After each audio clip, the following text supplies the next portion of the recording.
जय हिंद एवरीवन। अपनी इस सीरीज को कंटिन्यू करते हुए आज हम लोग इसके थर्ड पार्ट में थर्ड वीडियो में थर्ड क्वेश्चन के सॉल्यूशन को कवर करेंगे। इसके पहले हम लोगों ने दो पार्ट्स में दो वीडियोज में दो क्वेश्चंस के सॉल्यूशंस को कवर कर लिया है। यहाँ पर थर्ड क्वेश्चन हम लोगों के पास है, दो आदमी किसी दीवार को क्रमशः 15 और 20 घंटे में बना सकते हैं।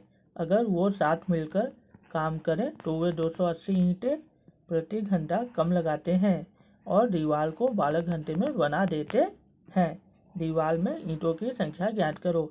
आप ये कह रहा है कि दो आदमी हैं, किसी दीवार को क्रमशः अकेले अकेले 15 घंटे और 20 घंटे में बना सकते हैं। अगर वो साथ मिल जाते हैं अर्थात साथ में काम करते हैं तो वे 280 ईंटें प्रति घंटा कम लगाते हैं और दीवार को 12 घंटे में बना देते हैं। दीवार में ईंटों की संख्या कितनी है, आपसे ये पूछा है। तो इस क्वेश्चन के सॉल्यूशन को हम लोग देखने की कोशिश करते हैं।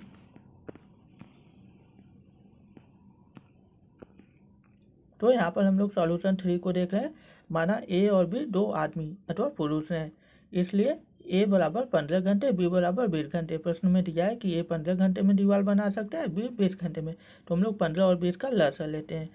हम लोगों को 60 लसा प्राप्त होता है। जो लसा होता है वही कुल काम अथवा कुल कार्य होता है।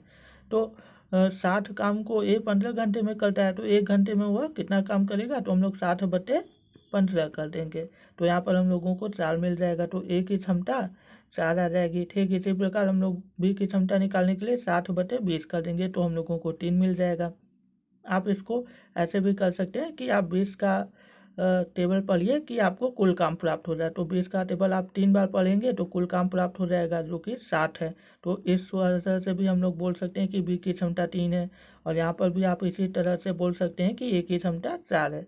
तो यहाँ पर हम लोग देखते हैं कि ए की क्षमता 4, बी की क्षमता 3 है। संयुक्त रूप से अगर दोनों को साथ में जोड़ दिया जाए तो दोनों की क्षमता 7 इकाई काम प्रति घंटा हो जाएगी। तो यहाँ पर हम लोग आगे देखते हैं। प्रश्न में अपने ए और बी साथ मिलकर कुल काम 12 घंटे में पूरा करते हैं, जबकि और प्रति घंटा 280 ईंटें दीवार में कम लगाते हैं। जब वो साथ मिलकर काम करते हैं तो पूरे काम को अर्थात पूरी दीवार को 12 घंटे में बनाकर तैयार कर देते हैं और 280 ईंटें प्रति घंटा वो लोग कम लगाते हैं। मतलब 12 घंटे में हर एक घंटे में 280 ईंटें कम लगाते हैं। तो इसलिए ए प्लस बी की क्षमता हम लोग निकाल लेते हैं। मतलब वो लोग साथ में कितना काम करते हैं।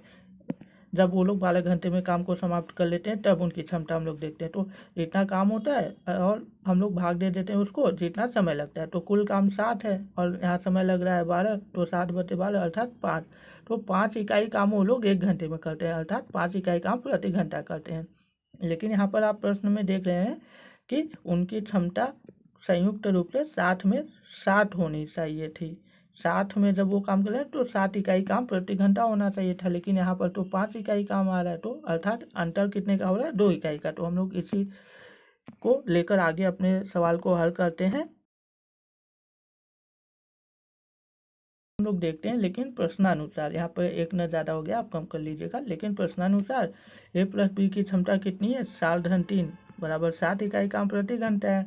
इसलिए हम लोग क्षमता में अंतर निकाल लेते हैं। तो 7 - 5 2 इकाई का अंतर आता है। यहाँ पर 5 इकाई है, यहाँ पे 7 इकाई, तो अंतर 2 इकाई का हो गया। क्योंकि 2 इकाई का अंतर 280 ईंटों को मतलब कम देता है दीवार में। मतलब 280 ईंटें वो लोग प्रति घंटा कम लगाते हैं। तो प्रति घंटा 280 ईंटें कम हो रही हैं और इकाई में कितनी कमी हो रही है, तो 2 इकाई की। तो 2 इकाई की कमी ही 280 ईंटों के बराबर हो गया। तो हम लोग 1 इकाई का अंतर का निकालेंगे कि वो कितने ईंटों के बराबर होगा। 1 इकाई का अंतर, तो 1 इकाई का अंतर 140 ईंटें के बराबर होगा, ईंटों के बराबर होगा। क्योंकि यहाँ पर 2 है तो हम लोग यहाँ कैंसिल कर देते हैं। यहाँ पर 2 का पाला 14 बार पढ़ेंगे, 28 रहेगा, 1 जीरो आप लगा देंगे। ठीक इसी प्रकार हम लोग 60 इकाई का मान निकाल लेते हैं। 1 में 60 का गुणा करेंगे, ठीक इसी प्रकार इधर 140 में 60 का गुणा करेंगे तो हम लोगों को 8700 ईंटें प्राप्त हो जाएंगी। अतः दीवार में ईंटों की संख्या 8400 होगी। अगर आपको ये सॉल्यूशन अच्छा लगा हो तो आप मेरे चैनल को लाइक कर सकते हैं, मुझे सपोर्ट कर सकते हैं और कमेंट कर सकते हैं। अगर आपको किसी भी टॉपिक पे सिंपल वे में वीडियो चाहिए तो आप कमेंट कर सकते हैं अपने टॉपिक को। Thank you so much.